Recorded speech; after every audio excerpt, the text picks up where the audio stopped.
This photo symbolizes where I'm from, Japan. My childhood memories and families, all my relatives and friends growing up together are there. On March 11, 2011, the tragic disaster hit the east side of Japan. It is very important for me to remember it, and tonight I would like to share a story about the disaster. This is how I found out about the disaster on that day. Japan, which is an island nation, lays within the most volcanic active zone in the world. Very destructive earthquake occurs several times each century. When I look at the Google website, I had a bad chill and I thought it finally came. The earthquake triggered an extremely destructive tsunami wave up to 133 feet in some location. We had about 15,000 deaths, 5,600 injured, and 125,000 buildings were destroyed. The tsunami caused over 90% of the total death. And then still, after 4 months since the disaster, almost 5,000 people are still missing.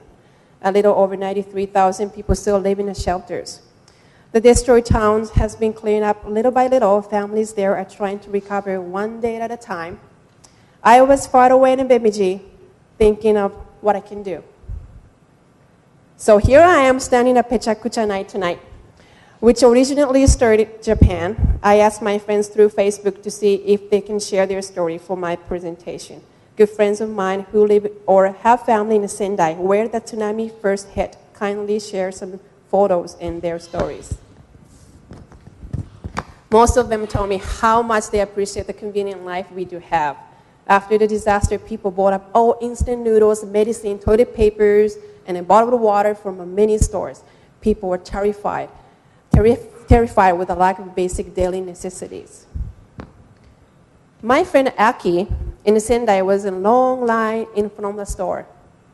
Finally, when she entered the shop to buy toilet rolls, there were signs saying, 4 rolls a person, please. She was so exhausted and sad. She was waiting outside for hours for just only 4 toilet rolls. I used to live in Alaska. This is my good friends there, Akiko and her family. Akiko is from Sendai. All of her family and relatives live there. She was terrified when she found out about the earthquake and tsunami disaster in her hometown. She decided to go back home 3 months after the day. By herself, that trip back home must have been very different from the usual family trip back to Japan. Very nervous, not knowing what to expect, what to see and feel. She said she was very scared to get there, even though it's hometown. When she got there, she said she could not believe what she saw.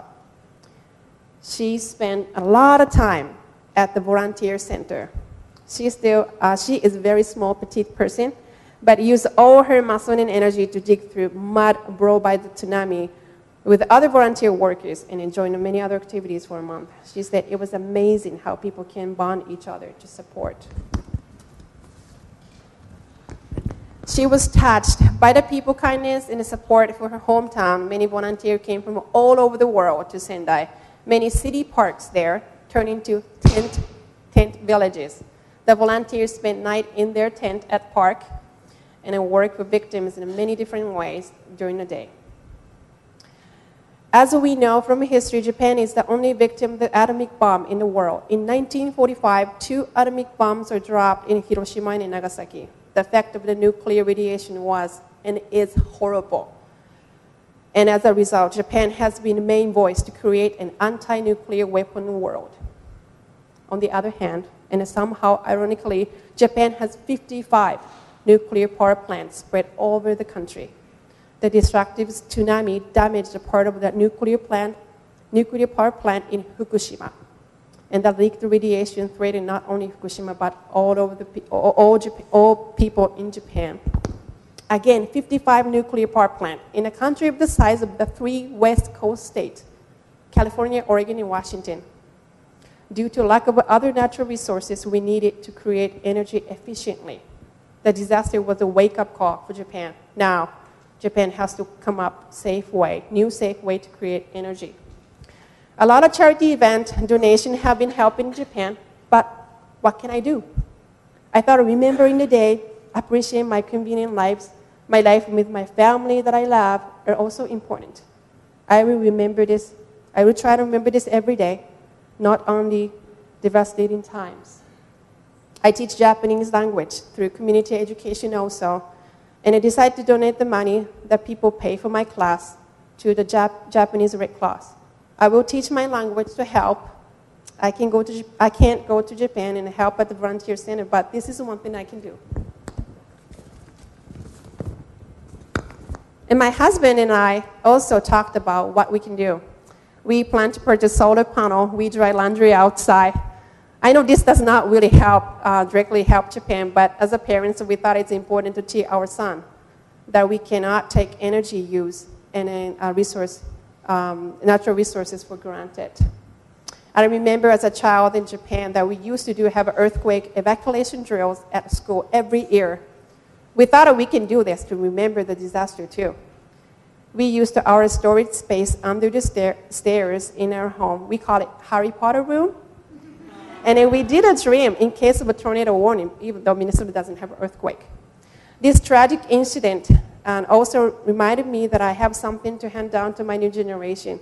When a disaster happens, not only in Japan, anywhere in the world, we need to come together and help each other. We have no way to be against nature. The only thing we can do is supporting each other. Lastly, when a natural disasters happen, human beings are very powerless creatures. We balance our way of living with the nature. We should not take too much control, or we should not think we can control nature. ご清聴ありがとうございます。Thank you for listening, and then thank you for my friend.